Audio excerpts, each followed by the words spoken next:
స్వామి దయానంద రాజ్య సమాధిష్ట స్వామి ధర్మయానంద నరయాల స్వామి గారు ఆరోగ్యం అమ్మ అయితే ఆడవారికి కూడా ఉపనయన సంస్కారం నిర్వహిస్తుంటారు. వీళ్ళందరూ అందరికీ ఉపనయన సంస్కారం చేసుకున్న తర్వాత ఆచరించారు. ఏదో గండి వేసుకొని బ్రాహ్మణ్యం తిరగకుండా యజ్ఞోపూర్తి ధారణ చేసిన తర్వాత వాడు విధించిన కర్మాలు త్రిసంధ్యలు చేయమన్నాడు. మళ్ళీ యమన్యం చేస్తాడు. త్రిసంధ్యలు అంటే ప్రాతస్కంగా, మధ్యమ సంధ్య, సాయం సంధ్య. అది అవకాశం అందరికీ ఉండదు. అందుకని ఉదయము లేదా మధ్యాహ్నం లేదా సాయంత్రం. మధ్యాహ్నం చేయడం కష్టం. ఆశీకులు, వ్యవహారాలు, వంటలు, గంటలు, భోజనం. సాయంత్రం సంధ్యావందనం చేయాలా? ఆ ప్రక్రియలన్నీ అక్కడ ఉపాధి ఉన్నవాడు, ఉపాయం తెలిసినవాడు, తెలియని సమర్థిస్తున్నవాడు చేస్తున్నాడు. మనకి సంధ్యా సమయంలో సంధ్యాదీపంలో ఉండదు. రాజ్యానికి ఒక దీపం పెట్టండి. రాజ్యానికి ఒక పూలు ఎత్తుకొని ఉంటుంది. వీళ్ళలో పట్ల పుష్పం పదం స్వయంగా వస్తుంది. అది లేకపోతే ఆత్మదేశి సందర్శించి ఒక 10 నిమిషాలు చాలు. మంత్రపిండం అవ్వాలని చెప్తారు కదా. మంత్రపిండం అయితే ఈ శాస్త్రములు భేదం నాటి దేహం శాస్త్రంలో భేదం నాటి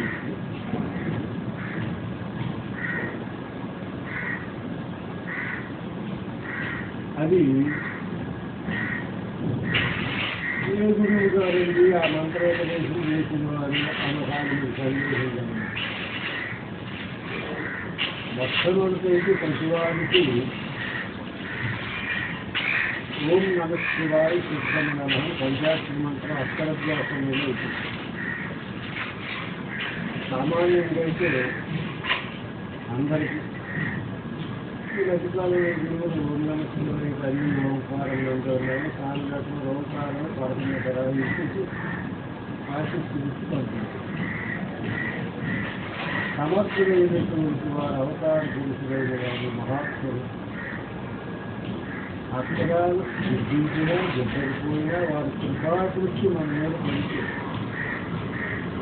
వారు మనకు కావలసినటువంటి ఆ దివైన పవర్ని, దివ్యాత్మని, భగవత్ అనుగ్రహాన్ని ప్రసాదిస్తారు కనుక ఎంత అక్కర్లేదు.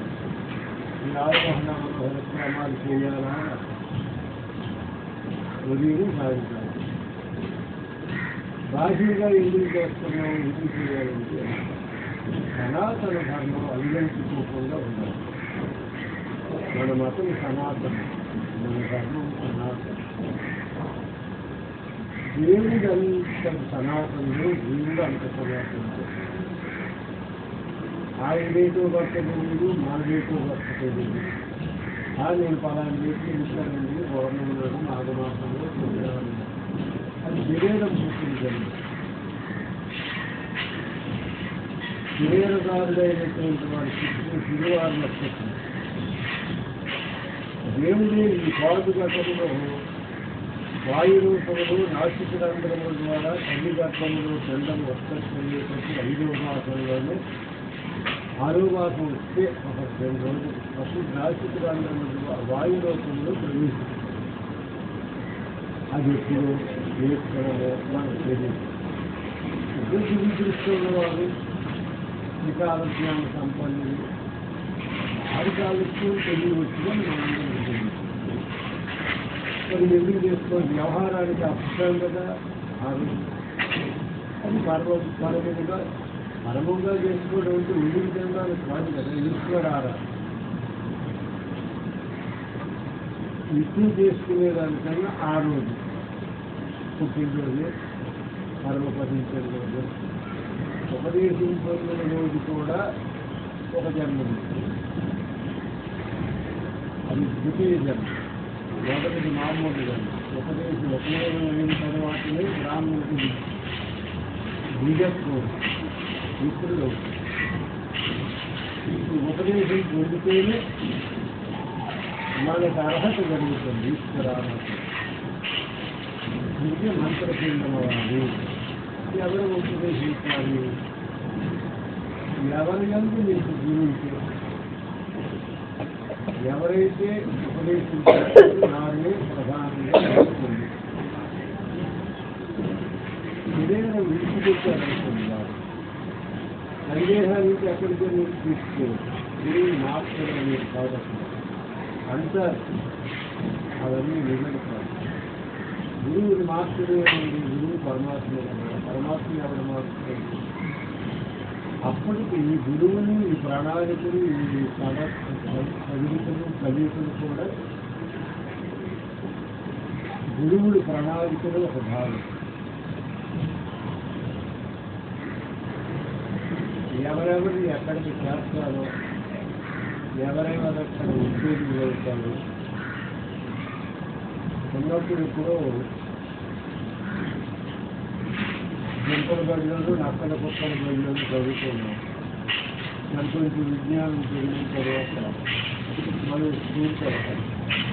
మరి కొంచెం అయిన తర్వాత ఏ జిల్లా పరిస్థితి స్కూల్లో నాకు హై స్కూల్ అక్కడ కాలేజీ తర్వాత యూనివర్సిటీకి వెళ్ళాం. ఈ క్లాసుల్లో ఎవరాన్ని విజ్ఞానాన్ని తెలుసుకోవడానికి అజ్ఞానాన్ని తెలుసుకోవడానికి కాదు. అందుకే పూర్ణమాటలు ఎక్కడి నుంచి నేనుగా ఒక ఆలోచన ఉంటుంది. ఎక్కడుందే ఎక్కడికి వెళ్ళిందో ఆ గురుమూర్తి యొక్క జాతి ఉంటుంది. ఏ గురుమూర్తిగా ఎవరిని గురువుగా స్వీకరిస్తారు? అయ్యో ఆయన కదా నాకు ఉపదేశించారు, సురేష్ గారిగా వేరు కదా, అదే చైతన్యం మీ గురువులో కూడా ఉంది. మమాత్మ సర్వభూత, అన్ని భూతలు ఎందు చైతన్యం అదే కదా. మార్చడం కాదు, మనసు మారింది కానీ ఆ వ్యక్తిని మార్చడం, ఆయన దూషించడం, ద్వేషించడం, విడిచిపెట్టడం కాదు. శరీరకారులైనటువంటి గురువుల దగ్గరికి సందేహం నిందిస్తుంది. అశరీరమైన గురువుల దగ్గర సందేహాన్ని నివృత్తి రాజుగా తెలియకపోయినా విజ్ఞానగరుడు కనుక అంతరాంతరాలు ఆత్మ చైతన్యాన్ని జన్మిస్తారు. శరీర జ్ఞాపకం శరీరకారుడైన గురువు ఏది బోధిస్తున్నారు? అశరీరకారుడైన గురువు అశరీరకారుడైన గురువులు అయితే ప్రతిరోజు అక్కడ అశరీరం ఉన్నారు. ఎవరు గురుమూర్తి ఎరుగుదరో ఎవరు ఆత్మ సంయోగం చెందుతారో వారు గురుపాఠం కనిపిస్తారు. వారు బ్రహ్మోపదేశం చేస్తారు. దశమ గురువులు 8 రకముల గురువులు 8 రకములైనటువంటి చక్ర విచిత్రాన్ని బోధిస్తారు. ధర్మ గురువులు, ధర్మ గురువులు, యోగ గురువులు, బోధ గురువులు, విశుద్ధ గురువులు, మంత్ర గురువులు, మంత్ర గురువులు, రకరకాలుగా ఎవరు పరమాత్మ గురించి బోధిస్తారో వాడు పరమ గురువు. పరమ గురువులను చేరరా మరలజన్మరా. ఎవరు పరమ గురువు, పరముడు ఎదిగేవాడు, పరముడు ఎదిగించేవాడు వాడు పరమ గురువు. ప్రతి వారందరూ గురువులే. నమస్కరింపదగిన వారు, గౌరవింపదగిన వారు, పూజింపదగిన వారు, కానీ ధ్యానింపదగినటువంటి స్థానంలో మాత్రం సగురు సాకారంలో మీకు ఉపదేశం చేసిన గురువుని విజ్ఞానం చేస్తే ఇది దాచిపోయామంటే ఒక ఏమో మీలో శరీరమే కదా ఇది దాచిపోయారనుకోండి. అది జ్యోతి, అప్పుడు జ్యోతి వెంటనే ఆపూర్ జ్యోతి స్వరూపుడై గురువు 2 స్థానంలో పరమాత్మకి హృదయ స్థానం గురుబట్టి అక్కడ ఎక్కడో ఈ మనస్సును పెట్టి జ్యోతి రూపాన్ని ధ్యానం చేయాలి. ఆపూర్ జ్యోతి గురువుగా ఇచ్చిన మంత్రము గుర్తున్నంత వరకు మంత్రం మరణం చేయాలి. ఆ జ్యోతి మొదట ఈ శరీరమంతా వ్యాపించింది మొదట, తర్వాత అంతటా వ్యాపించింది. ఆ తరువాత దివ్యమైన ఒక తేజస్సు దానిలో నీరు దివ్యమైపోయింది. భావజ్ఞానం తరువాత విజ్ఞానం, భావనే మొదట అలా ధ్యానం చేయండి. ధ్యానం చేస్తే ఏమొస్తుందంటే జ్ఞానం తప్పనిసరిగా. ఏం జ్ఞానము? అపురూక్షణ జ్ఞానం. పరమాత్మ నిర్గుణుడు, నిర్వికారుడు, నిరంజనుడు, అంతర్యామి అనేటువంటి స్వామి దివ్య కాంతివంతమైన 1000 కోట్ల సూర్య ప్రకాశనాన్ని పోతుంది. గాలిలో సూర్యుడికి బయలు అంటారు. భక్త బయలునే బ్రహ్మం ఉన్నది, ముక్తి తెలిసి కంటే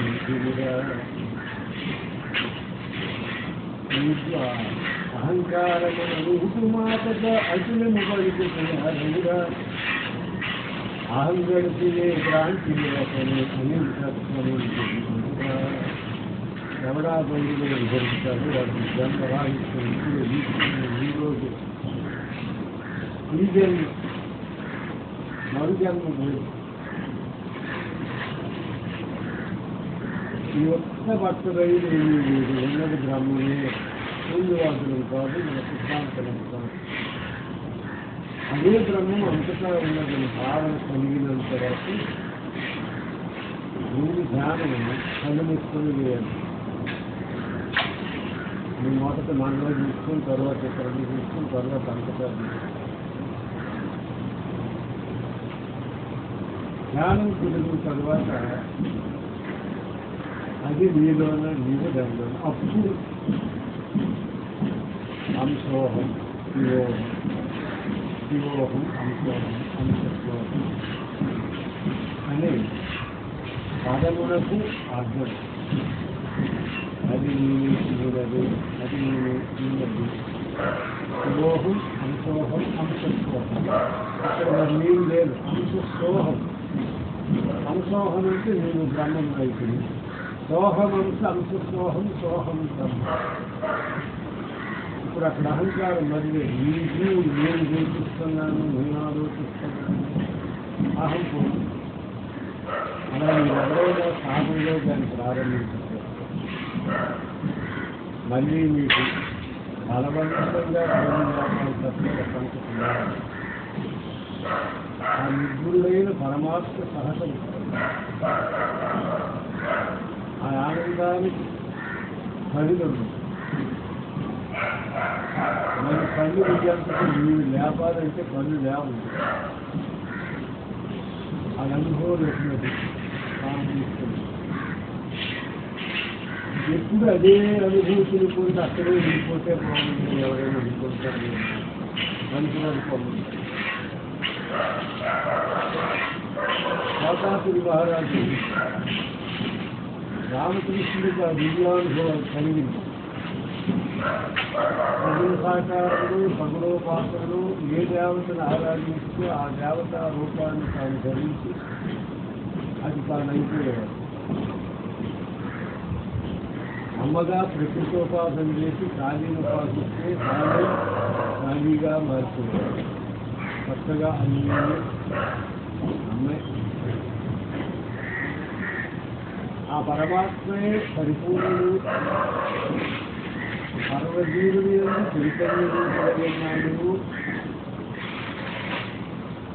అనుకున్నప్పుడు తాను కృష్ణుడైతే తాను రాదుగా మారుతున్నాడు. అదే తత్వాన్ని ఇంకా ఏకత్వంలో అనేకత్వం, అనేకంగా ఏకత్వం రాముడిగా భావించినప్పుడు తన ఆంజనేయుడిగా మారుతున్నాడు. ఆంజనేయుడిగా మారిపోయినప్పుడు బాహ్యంగా కూడా రామకృష్ణుడికి వెనక ఒక శోకరాజు ఏర్పడుతుంది. కన్నుగా తాను అనుకున్నాడు. అప్పుడు ఈ దివ్యభూతులు ఇలా ఉండిపోతూ ఉంటే ఆ పరబ్రహ్మ మీద నైత్యం అవ్వాలి కదా. వీటితోనే విలీన ఆడుతూ పాడుతూ పిల్లలుగా నిలిపే తెలంగాణ గాజు కూతురు అభివృద్ధి స్థానంలో వాతాపురి మహారాజు ఒక పూర్తి అది జల్లాపదరైతే ఆ సమాధి స్థితిని బయటపెట్టి మళ్ళీ సాధనలో మనందరికి నేర్చుతూ బోధించిన దానిలో విలీనమైపోయి బోధించేవాడు రామకృష్ణ. ఏదైతే ఆ సద్గురుమూర్తి యంత్రతంత్రాలని ఆ బ్రాహ్మణ భైరి అమలు నేర్చుకున్నాడు మొదట. ఆ తర్వాత వాతావరణ సన్యాసం వచ్చాడు. మనం రాసినటువంటి గ్రంథంలో సనాతన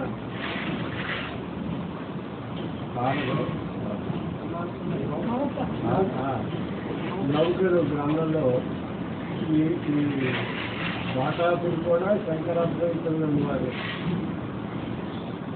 ఎవరెవరైతే ఈ దశరథ సంప్రదాయంలో ఉన్నారో వీరందరూ కూడా అద్వైతులు. పూర్ణభవానికి వచ్చేటప్పుడు కొంచెం మహాద్వైతులు. అది కొంచెం విశిష్టమైనటువంటి గొప్పదైనటువంటి సిద్ధాంతం. చర్మస్థితి అదే, ఏది కాదు.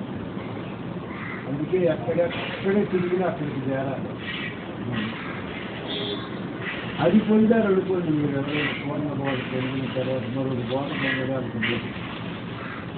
ఆత్మవిచారణ, సాంస్కృతాత్మనశ్చములు, అంతఃకరణ సమస్యములు, ఈ సమస్తములైనటువంటి పురాణ ఇతిహాసములు, కావ్యములు, అలంకారములు చందోభద్రంగా నేర్చుకోవడానికి ఉపయోగపడతాయి, నేర్పడానికి ఉపయోగపడతాయి. కానీ ఇవేమి అనుభవాన్ని కలిగింది, నమ్మకాన్ని కలిగిస్తుంది. నమ్మకం కలుగుతుంది ముందు ఒకటి ఉన్నదని, ఆ నైపుణ్య అనుభూతి కలుగుతుంది. మహాద్వైతంలో అసలు పూర్ణమంటే ఒక మతానికి ఎవరైనా భ్రమపడితే భక్తి మా ఆచార్యులు పెద్దలు సర్వధర్మములు ఎరిగి సామాన్యుడికి అభిమాని చెప్తే అందుకోలేక ఉభయ ప్రస్తత్వం ఒక్క సన్నివేశాలు గౌరవంగా ఉంటారు. ఆ తర్వాత కాలంలో ఆ సందర్భాలు, పాటలు, మాటలు వస్తే చోటు చెప్పుతారమ్మో అని ఎరుకని వేరువేరిపోయి వేదికల మీద గర్జించుకొని ఒకరినొకరు నిర్మించుకొని దూషించుకొని బహుభాషా ప్రవీణులాగా పైరు వేరుపోయారు.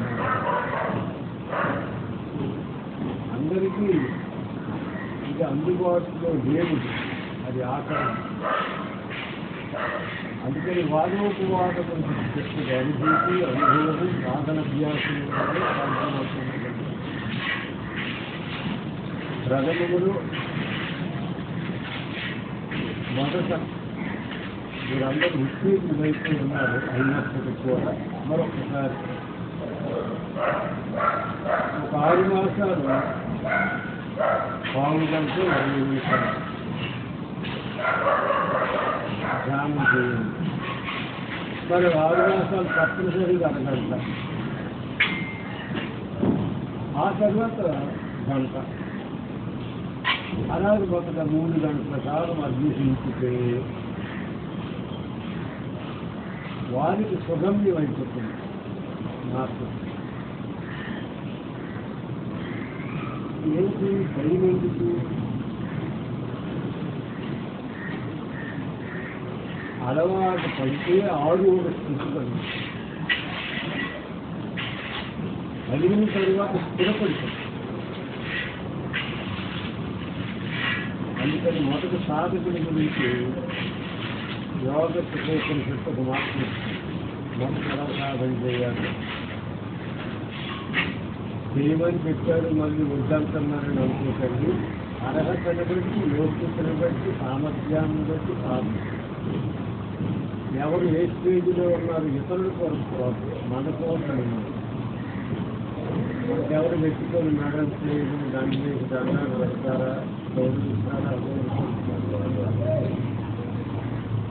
ఇష్టమో ఇష్టాన్ని పెట్టుకుంటుంది వాటికి మనకేం పని మనకు కావాల్సింది లేదు అందుకని మనకు సాధకుడైన వాడు సాధకుడు ఎవరు లేని ఏకాంత ప్రదేశానికి వెళ్ళి నిజముగా భోజనం చేయాలి ఎంతో ధైర్యం కలిగి ప్రాణాది రూపం అంశమైన పరమార్థ తత్వం సంసార రోధహరమైన అద్వితీయ ఔషధాన్ని సేవించాలి. అక్కడ సాధనకు తీసుకెళ్ళాము హిమాలయాలకు అరుణాచలాలకు పాండిచేరు పుట్టపత్తుల సాధన శుభ్రం బల్కం చేయడానికి ఎక్కడైనా చూడడానికి చూపించండి. ఎందుకంటే నామావతారు వారి నామములోనే వారికి అభ్యర్థి మీరు నేర్చుకుంటారు. అక్కడ జ్ఞానాన్ని చూసుకున్నామంటే వ్యక్తిగత దాన్ని కూర్చుంటారు. ఎందుకంటే పరమాత్మ విహరించే స్థలము కనుక ఎప్పటికీ మీరు ఎవరైనా బృందావనం వెళ్ళిన వాళ్ళు ఎక్కడ చూసిన రాధే రాధే రాధే రాధే రాధే రాధే రాధే ఆ శబ్దతరంగం విశ్వసనీయమైన మొదలుకొని కనిపిస్తుంది. ఎందుకంటే పరమాత్మ అమ్మ రాధ అక్కడ విహరించారు. వాళ్ళు అక్కడ విహరించిన స్థలం కనుక అనుభూతి పడవచ్చు. కానీ మొదటి సాధకుల గురించి నేను తెల్లకుండా మీకు విషయాన్ని అందిస్తాను. ప్రేమతో మంచి మనసుతో దాన్ని ముందుకు ప్రయత్నించాను. ఏకాంత ప్రదేశానికి వెళ్ళి లఘువుగా భోజనం చేసి కొంచెం ఎంతో ధైర్యం కలిగి ప్రాణాది రూపం అమృతమైన పరమార్థ తత్వం సంసార రోగహరమైన అద్వితీయ ఔషధాన్ని సేవించాలి. ఏకాంత స్థానంలో కూర్చొని యోగాభ్యాసం చేసి యోగి సూర్యనాడి ద్వారా గాలిని బాగా పీల్చి యథాశక్తి కుంభకము చేసి తిరిగి వాయువులు చంద్రనాడి ద్వారా రేచకము చేయాలి. ఇది యోగా గురువులు యోగా అభ్యాసులు కనుక ఈ రంధ్రుల ద్వారా పైకి మంత్రం మననం చేసిన వారికి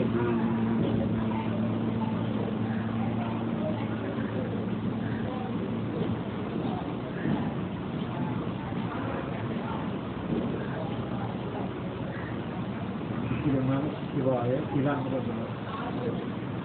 ఓమన్నారు కదా, ఓములు బయట తీసి నమస్కారాలు వాళ్ళకి 16 సార్లు చేసి తర్వాత సూర్యుడు వాసన సూర్యుడు మాదిరి గొప్ప యోగం.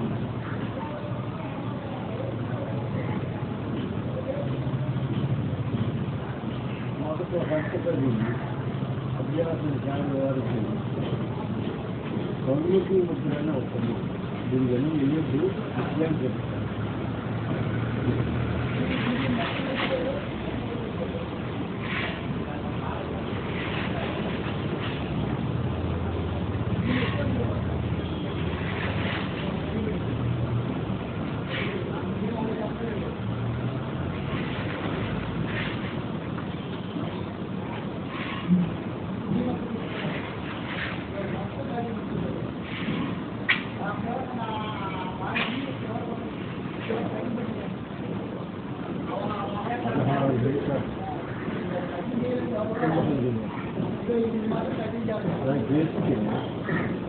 సూర్యునాడి చంద్రనాడి వెంటనాడి చెప్పబడి ఈ అగ్నినాడి ఏర్పడుతుంది.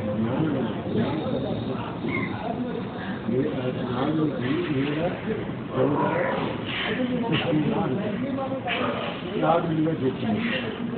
ప్రవహించినప్పుడు గంగా ఈడ సరస్వతి ఈ త్రికూట ఈ మూడు నదులు అప్పుడు అలా అయితే బయటికి 12 అడుగులు లోపలికి 8 అడుగులు స్మార్ట్ఫోన్ జరుగుతుంది. ప్రాణవాయువు బయటికి పోవచ్చు. అలా కుంభించినట్లయితే ప్రాణం నిలుస్తుంది. ప్రాణం నిలిస్తే ప్రాణములకు ఆధారమై అంతర్యాయ తత్వం అనుభూతి కలిగింది.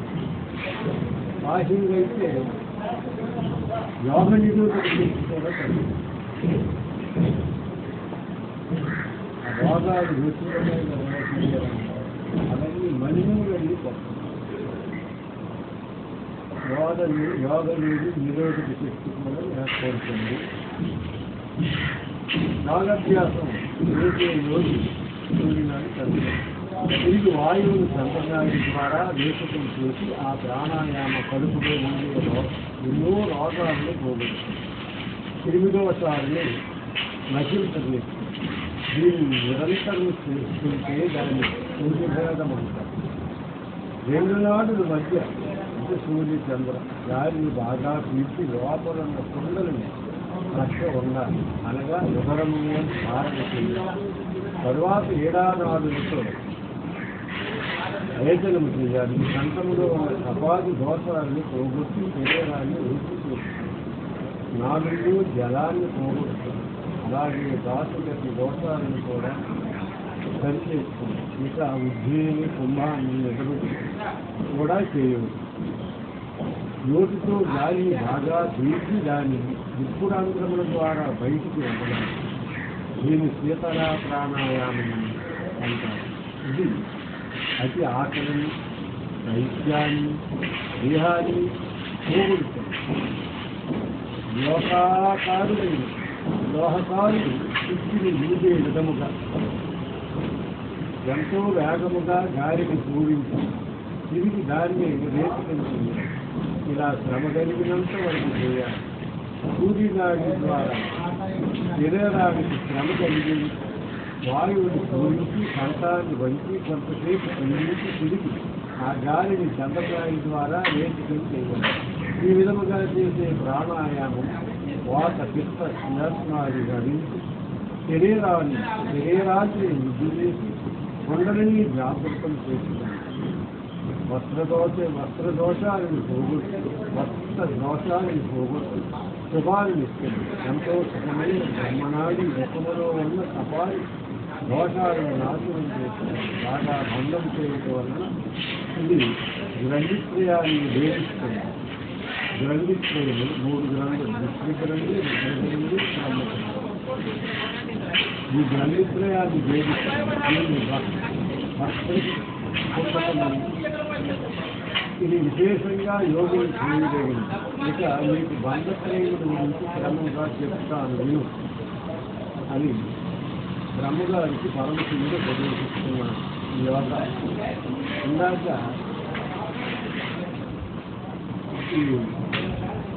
కుంభించడం, పూరించడం, విడిచిపెట్టడం ఇవన్నీ చేయాలా? గట్టి ప్రాణాయామము, కుంభక ప్రాణాయామము ఇవన్నీ చేయాలా అంటే అసలు మనకి శుద్ధక్రియారాజు యోగం. మొదట్లో మంత్రక్రియా యోగం చెప్తాం. మంత్ర జపక్రియా యోగము. మంత్రం చెప్పి క్రియలు అరణ్యాస మహన్యాసములన్నీ చెప్పి అది మంత్రం మననం చేసుకుంటూ మంత్రక్రియాయోగం చేసి ఆ తర్వాత జపక్రియ అభ్యాసం ఆరోగ్య స్థితిని పొందినంత వరకు మన మనసు అటు ఇటు పోకుండా ఎట్ల బండి చూడి వాడి చేతులు కొరడాలాంటిది ఒకటి ఉంటుంది. అటు ఇటు పోకుండా కొలపద దాపద కుడి వెడమ ఇద్దరు పోకుండా ఆ పసుపుడు ప్రవృత్తి నటించి ఆ పరమాత్మని ఆరూఢ స్థితిని కలిగిస్తుంది జపమాల. ఈ మాల చూపుడు వేలు విడిచిపెట్టి బయటికి కాకుండా వాళ్ళకే చెప్పాలి. ఇది కొంతవరకే. ఇది జపక్రియాయోగం. ఇది చెప్పింది మంత్రక్రియాయోగం. ఇప్పుడు చెప్పేది జపక్రియాయోగం. ఇది కదా జపం. జపతో నాస్తి పాకత, కృష్ణో నాస్తి బుద్ధిస్తు. వ్యవహారిక పాట జపం. ఆ తరువాత జపమాలతో మరి బంధు. ఆ రైతు ఎడ్ల బండి మీద గడ్డి పూర్తి కుక్కి ఒక గోరు సంఖ్య వేసి దాన్ని బండి మీద వేసుకుని దాన్ని చూసుకుంటాడు. రాయిగా పడుకుంటాడు. రోజు దాన్ని బండి వెళ్ళిపోతుంది. 50 నుండి 20 వరకు బండి వస్తుందంటే